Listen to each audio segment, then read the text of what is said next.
Requiem. Requiem, especially in the Roman Catholic Church. A mass for the repose of the souls of the dead.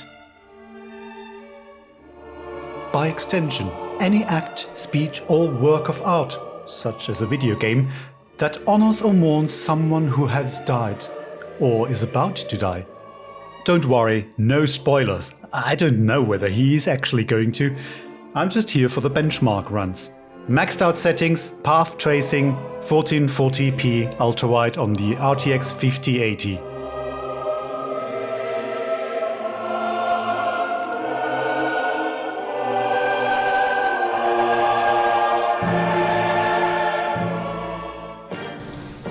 Resident Evil Requiem is the 9th game in this franchise that now spans 30 years.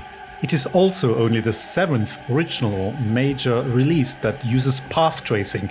So, time to find out whether my RTX 5080 will deliver a divine performance or whether I'm going to mourn an overheated GPU.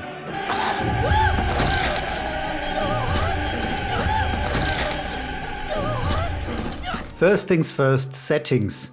Most importantly, screen resolution to 1440p Ultrawide. For the purpose of benchmarking, no FPS limiting. Motion blur I leave on for now, but I'll turn it off once I use FrameGen. Ray tracing settings are very basic in this game, between off, normal, high and path tracing. Hair strength on, of course. Everything else we crank up to max. There's no need for optimization unless we absolutely have to. What's interesting is that the upscaler is grayed out. I must use DLSS in combination with path tracing. Fine with me. We'll start off by setting it to balanced, which is the recommended setting for 1440p. Although setting it to auto seems to be using performance mode. FrameGen is turned on by default. This game really seems to know me, but no, we'll turn it off for now. And also DLSS ray reconstruction is mandatory in conjunction with path tracing. So even though I force DLSS 4.5 preset M globally in the NVIDIA app, this will be overridden here with the slightly older ray reconstruction model D. A little further down are the two settings that can typically be lowered for optimization, volumetric fog resolution and shadow quality. Starting a new game for the first time, we use standard modern setting. This will allow me to save the game at the typewriter without having to use consumable items. Nice little opening sequence in an FBI office, something we see very rarely in Resident Evil games. Let's skip ahead the cutscene. It's just hilarious that Grace is using leather gloves at her desk. This is because I've given her the DLC or the Premium Edition skin right from the start. Her boss is saying, "Oh darling, you kitted yourself out for me today, haven't ya? Are you planning to go to the opera after work?" It's also nice to see that the cutscenes aren't capped at 30 FPS as in some other games. And lo and behold, we already have over 80 FPS here at DLSS Balanced in an indoor scene. And now he's saying, "Oh, come on, let's grab a drink after the show. Don't worry, I won't bite." Enough with the silliness now. I need to find you a scene that represents the worst case scenario in terms of graphical performance. And I think that could actually be the very first scene here when we get control of Grace for the very first time in this busy road full of NPCs, rainy conditions, water puddles, fog, lights from everywhere, reflections. Perfect. Typically we would associate Resident Evil with claustrophobic indoor horror. And I'm sure we'll get to that sooner or later, but this scene here certainly has a lot more going on technically than a hospital room. Now the moment of truth. Ooh, not even 60 FPS? But hey, this is with my GPU not even being overclocked, and it's actually enough to make FrameGen viable later on. So now the actual benchmark runs will start. And I will always walk in this direction for 30 seconds, which is pretty much exactly how long it takes to reach the next cutscene. We start off with DLAA, native resolution and no overclocking on the GPU stock settings. And we're only getting an average FPS of 27, and that is not playable. And it's also not a high enough base FPS to turn on frame generation. Now I will apply my stable overclock settings of plus 3000 on the MEM, plus 360 a core, and then the power limit all the way to 125%. Here's now the benchmark run with DLAA and the overclock profile. Average FPS jumped up only by 4 FPS from 27 to 31. It doesn't sound like a lot, but it's actually a boost of around 15%. That's huge. But you will see diminishing returns from this overclocking as we use more and more upscaling later on. Up next is DLSS Quality, first again without any overclocking, and the average FPS is now 48.8. That's still not quite enough for many people to consider frame generation, and now once again with that overclock applied, we now get an average FPS of 54.1. And that is still a performance boost of 11%. I'm not convinced my GPU is the ultimate golden sample. The core clock went up from around 2850 MHz to 3210-20 MHz. Let's do now the same with DLSS Balanced, and without any overclocking we get an average FPS of 58.4. There is only a roughly 20% gain versus DLSS Quality. It's not a massive jump actually. Is that because of my rubbish 5900X without any 3D V-cache? Let me know in the comments. Throughout the entire video you will observe a GPU utilization of over 98%, so it doesn't look like any CPU bottlenecks here. With the overclock now turned back on, we've now finally crossed that 60 FPS threshold with an average FPS of 65.2. 11.6% more performance than without the overclock. And I will now leave that on for the rest of this test. Moving on to my favorite topic now, frame generation. And now I have to make a decision. Should I stick with DLSS Balanced or should I try and see if I can get away with DLSS Quality?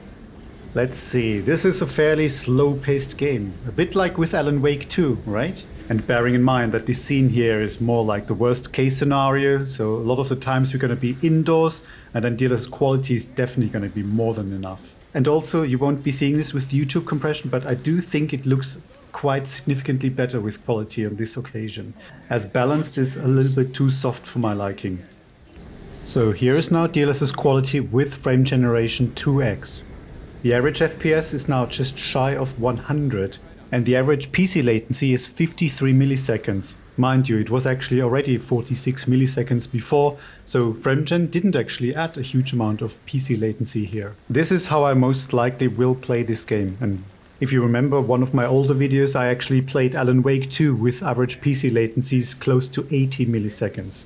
It does not matter, I'm playing with a controller, and these are slower paced single player games and not competitive multiplayer games.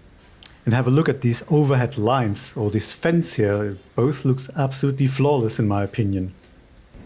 And if you preferred more FPS, then here's DLSS Balanced with FrameGen 2x and an average FPS of 112.5, a 14.4% improvement over DLSS Quality. Now back to quality again, and with multi-frame generation 3x we get an average FPS of 136.6.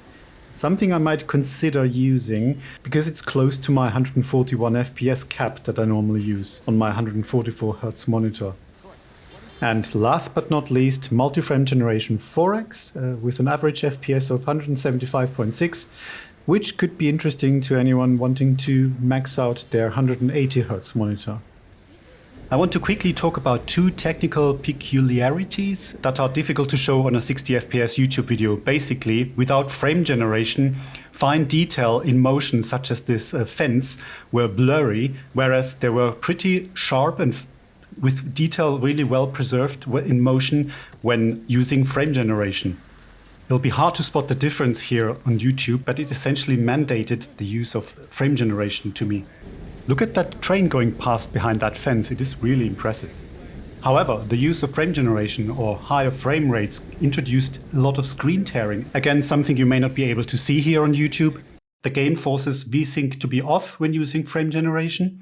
But I was able to mitigate this issue by just reverting to the settings that I normally use in the NVIDIA app, which is limiting the FPS to 141 globally, as well as forcing VSync on globally. And this completely eliminated any screen tearing. I tested it once again later in this indoor scene, and VSync really had to be forced on globally to make G-Sync work on my monitor. Another issue with this game is that DLSS is always reverted to performance after every restart.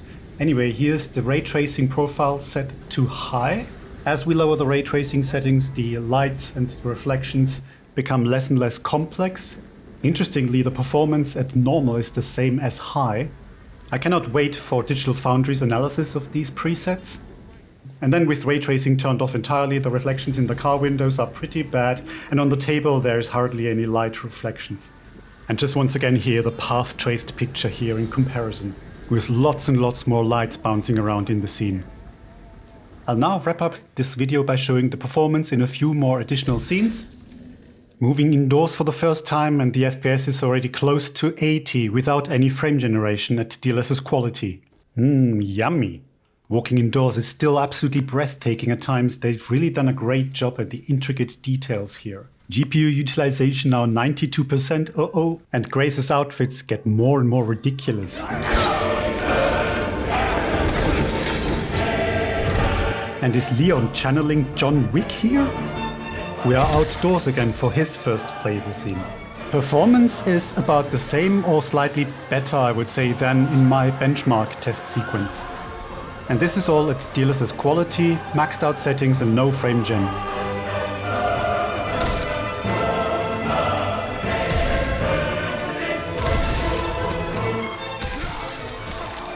And finally, here another hospital indoor scene, around 90 FPS without any frame gen. And that shall do it for this video. I hope you found this demonstration useful, perhaps a bit entertaining. Let me know in the comments what you thought of the 5080's performance in this game. Disappointing, or is it to die for? Like and subscribe if you want to see more of this type of stuff, and I see you in the next video.